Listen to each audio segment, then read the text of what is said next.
Welcome to This Explainer. I'm seriously thrilled to have you here today.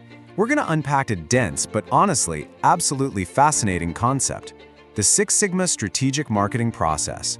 And specifically, we're zooming in on the strategic marketing portfolio Renewed. It's a real game changer. This approach takes that rigorous data-driven methodology we usually associate with manufacturing, the really structured stuff, and applies it straight to the dynamic, sometimes downright chaotic world of marketing. So get ready to look at your overall strategy through a completely different, highly structured lens. Now, before we get into the nuts and bolts of it all, I want to hook you with a pretty fundamental question. Be honest with yourself. Is your strategic marketing an actual process, or is it kind of just a series of guesses? Take a second to reflect on your own operations.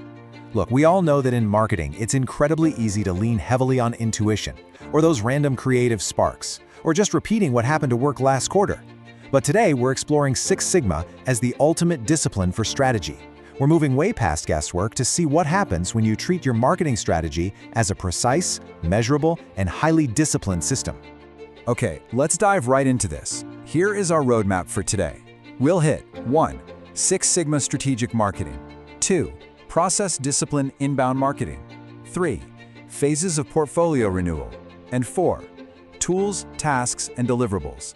This exact structure perfectly mirrors the discipline methodology we're about to break down. Let's get to it. Section 1.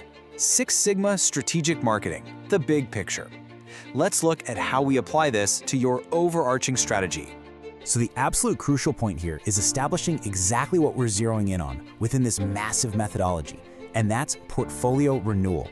I want you to really let that phrase sink in. We aren't just talking about launching some one-off advertising campaign or tweaking your social media strategy.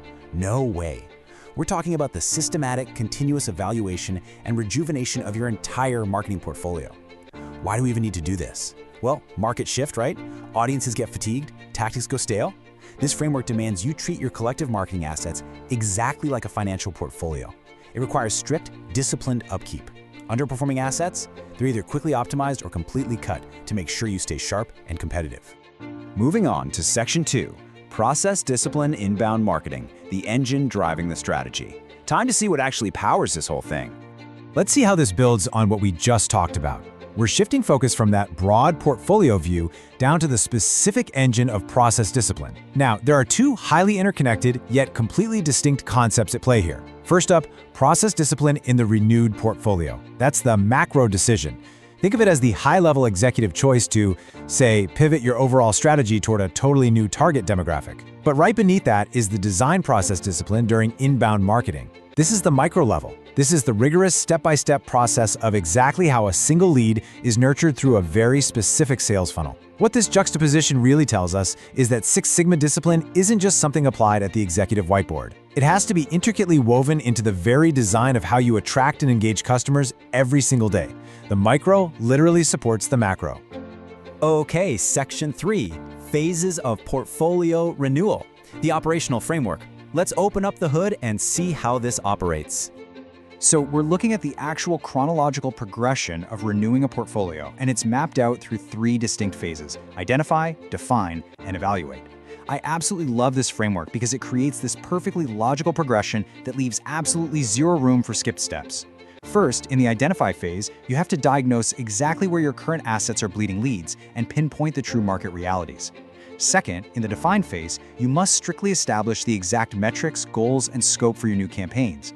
And finally, the evaluate phase is where you measure the hard data to determine the real ROI of all those changes. Think about it. You can't define what you haven't thoroughly identified, and you certainly can't evaluate what hasn't been clearly defined.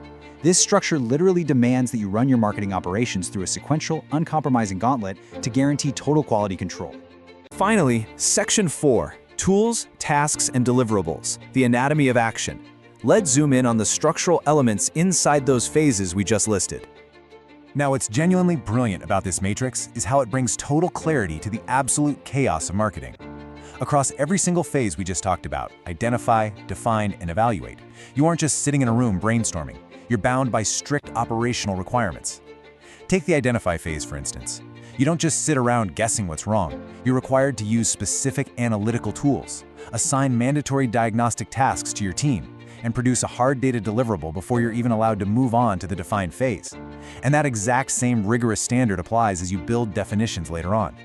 Your required task might be mapping out the exact customer journey, and the deliverable, a locked-in service-level agreement. It takes abstract strategy and transforms it into undeniable, measurable mechanics. It leaves zero ambiguity for the team actually executing the work. Which brings us to a final, pretty provocative thought. Could your current marketing portfolio survive a rigorous evaluate phase? Seriously, if we applied this strict matrix of defined tools, mandatory tasks, and required deliverables to what you're doing in your marketing department today, would it pass the test? Or would it be exposed as, well, just a series of guesses? I really hope this explainer has sparked some curiosity about applying these systematic, highly disciplined Six Sigma concepts to your own daily reality. Because mastering these disciplines, it could completely transform how you view and manage your inbound marketing, not to mention your broader strategy. Thank you so much for joining me on this deep dive today. Keep learning, keep analyzing, and keep bringing structure to your strategy.